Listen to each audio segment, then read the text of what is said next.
Hey there everybody, Backpacker Pack here, and I hope you've been enjoying playing through Brilliant Diamond and Shining Pearl since it's been out for the recent week.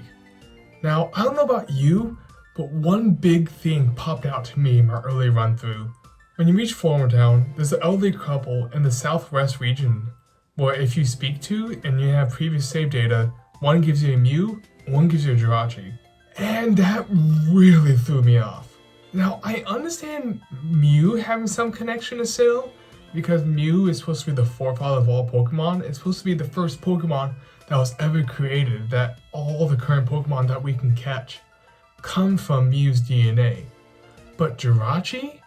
Now that's really weird to me. That's really confusing. I don't know about you, but I was not expecting that. Out of all Pokemon to be gifted, one of the arguably hardest mythicals to get in the Hoenn region would just be given to you in Sinnoh? Now that didn't make a lot of sense to me, and so I had to end up doing some digging about why we would have Jirachi in Floaroma Town out of all places to get, because currently one of the few ways you could get Jirachi at the time was going back to the Pokemon Coliseum bonus disc and getting Jirachi through that.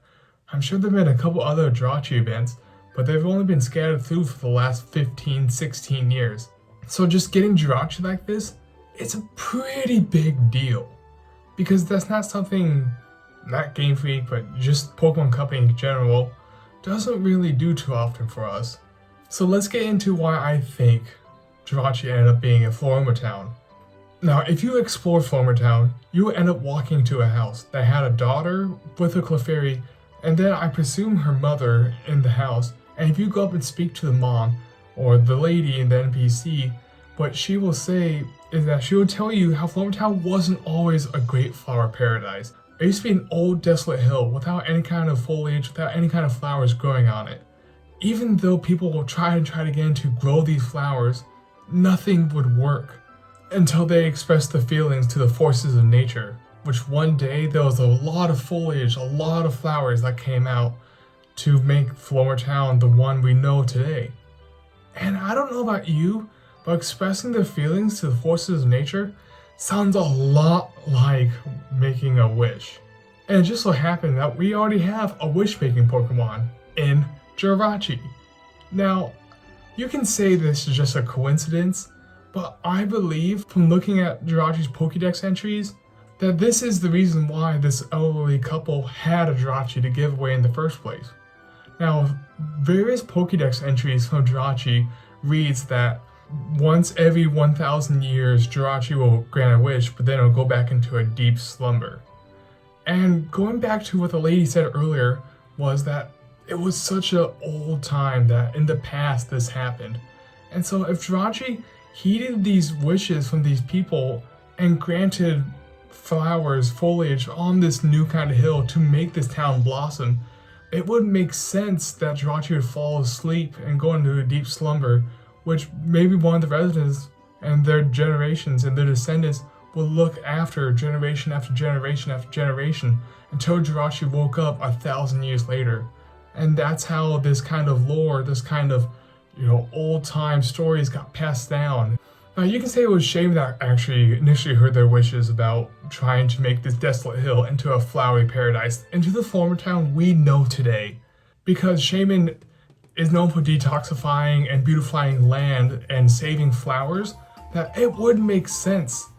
Because Floaroma Town was such a desolate hill that if Shaymin showed up, it should make this desolate land into a land full of paradise, a land full of foliage and flowers that we know and we see in the games today. But I argue that it's due to Jirachi's wish making that Shaymin continues to show up into Floaroma Town. Thinking back into the original Diamond and Pearl games, Shaymin had a deep connection to Floaroma Town. If you showed up in Platinum with a Shaymin in your party, you could get the Gracidia flower, which if you gave that to Shaymin, the Shaymin would go into its sky form. The only way to get these certain kind of flowers is from Floaroma Town. Now, I don't think that's a coincidence. I think when Jirachi granted these wishes to the Floaroma residents, that these kind of flowers that end up being planted and bloomed and blossomed were Gracidia flowers, some of them were. Jirachi putting Gracidia flowers into Floaroma Town would attract Shaymin yearly, which would help ensure that during the 1,000 years of Jirachi's deep slumber that this town wouldn't go desolate again. If this once desolate land became barren again, Jirachi couldn't do anything. Jirachi specifically made a Gracidia flower, which would help attract Shaymin and put it into its sky form.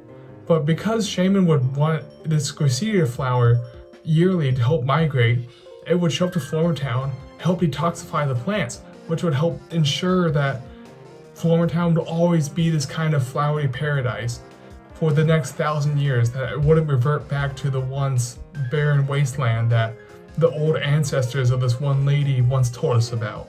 And once Jirachi fulfilled this wish, it went into this 1,000-year deep slumber, which just so happened Jirachi ended up being watched over by the Floaroma Town residents until Jirachi finally woke up. And it just so happens that when Jirachi woke up, we walked into Floaroma Town and we were bestowed the Jirachi. Well, that's my thoughts on why Jirachi ended up being in Floaroma Town. Just initially, out of all places to get a Jirachi, Floaroma Town does not make a lot of sense.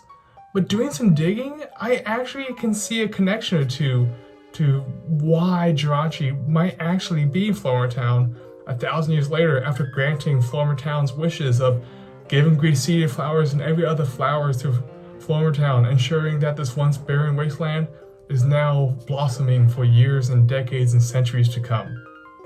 Well, let me know what you think about this theory, or if you have any thoughts about your own.